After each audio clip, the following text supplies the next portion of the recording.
My guest today is Dr. Yusuf Hamid. Armed with a PhD from chemistry from Cambridge, as a teenager he joined a small pharmaceutical firm which was founded by his father. Today, 60 years later, that firm Cipla has a turnover that's in crores, many crores, and it's an international player when it comes to making HIV and AIDS drugs. So one of NDTV's greatest, 25 greatest living Indians, Dr. Yusuf Hamid, thank you so much for speaking to us. You're acclaimed internationally basically because you have substantially reduced the price of HIV/AIDS drugs, and so you have substantially improved the lives of millions of people. Dr. Hamid, thank you for speaking to us. You know, some people have called you a pirate, some people call you a messiah. That depends on which side of the patent row you're sitting on, correct? What do you think is the fair value or the reward one should get for creating a new medicine? I think the story should start from 1939. Okay. My story starts from 1939. When Mahatma Gandhi visited Cipla, my company, and told my father that Britain has offered India independence if India would assist Britain in the war effort. So my father said, "Why have you come to me?" He said, "Because medicines have stopped coming from Europe to India."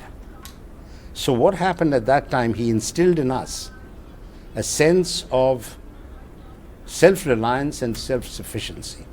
And that has held us in good stead even today.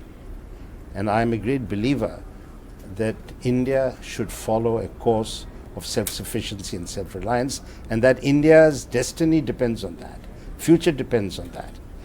And this goes back a long time, that even today, self-reliance and self-sufficiency. So when I came back after my studies, and I'm a great believer in education, and came and joined Cipla in 1960, I found that the patent regime at that time blocked me from doing anything that I wanted. And for 12 years, we fought with the Indian government to change the archaic patent laws of India, which were the British laws of 1911. Correct. And Indira Gandhi in 1972 changed the laws. In effect, she legalized that India could produce any drug they wanted. There were no product patents. Only the process could be patented for a period of 7 years. And it gave us the legal freedom to introduce into India any new drug we wanted and made us self-sufficient. So what you see today in India in the health care business, where we are today self-sufficient, was definitely because of the 1972 Patent Act, gave us the freedom that today India is regarded as the pharmacy capital of the world. Correct. So, yeah. So I'll go back to the question about the value of creating a new product. But so then where do you see the relevance of a company like Cipla in this new world today, where patents can't be broken, where the TRIPS agreement comes into play by 2015 or 2013? It is already in place. All right. It's in place 2013. It is already in place. 1995. Okay. It got into place. So I'm coming to that. So it allowed us the legal freedom, and all the HIV AIDS drugs that Cipla manufactured in the 90s and in the early 2000s were all legal. So the question of piracy doesn't come in. Everything that we do is legal. We do not break any laws.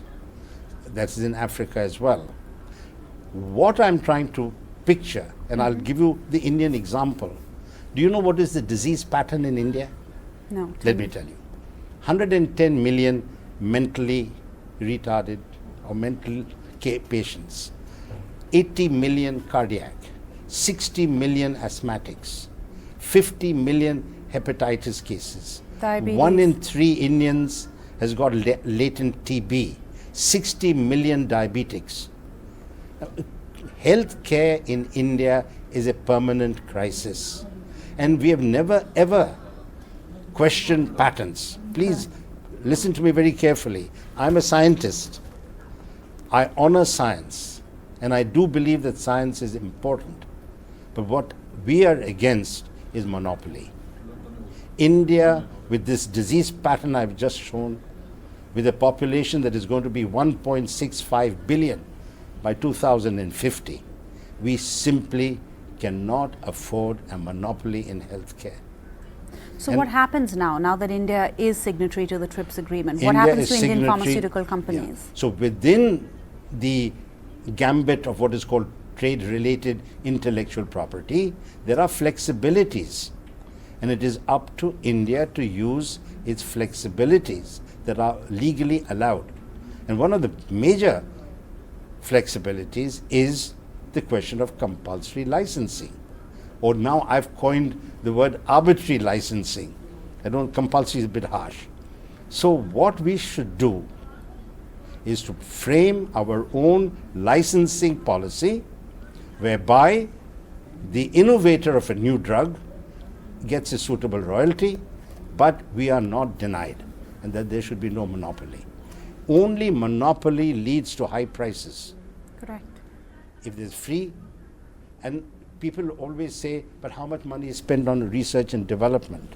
Do you know that internationally, 84% of all the money spent in R&D in healthcare is public funded, government funded? Correct. Universities. So I do believe that if it is public funded, the public have a right to the rewards of that research. And this is the one thing, and for India to survive in the future, you cannot afford monopoly in healthcare. Well, that answers my first question then. If Yes, it's publicly certainly. funded, everybody has a right over Everybody has a right. All right, Dr. Hamied. You've really made your name, and your legacy is really that you've helped fight the serious problem of AIDS and HIV in countries like Africa. How do you feel about the fact that you haven't really been able to do it to that extent in India? For example, you've offered medicines to the Indian government, which they haven't picked up because of our own issues with where we see the AIDS epidemic in India. Let's talk first internationally. Okay. What happened in the HIV/AIDS front is very simple.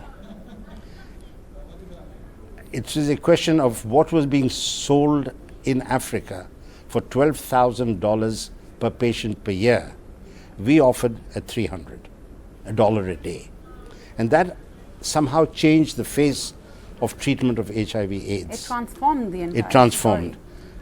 And it also showed the greed of the large multinational companies. Even today, the largest selling AIDS drug in the world in America, Cipla, is sold for $24,000 per patient per year, and we are giving it to Africa at below $100 per patient per year. So there's a big disparity, and it again proves my point, which people in India and particularly the government are not understanding, the power of monopoly. If you have a monopoly, you can price whatever you want.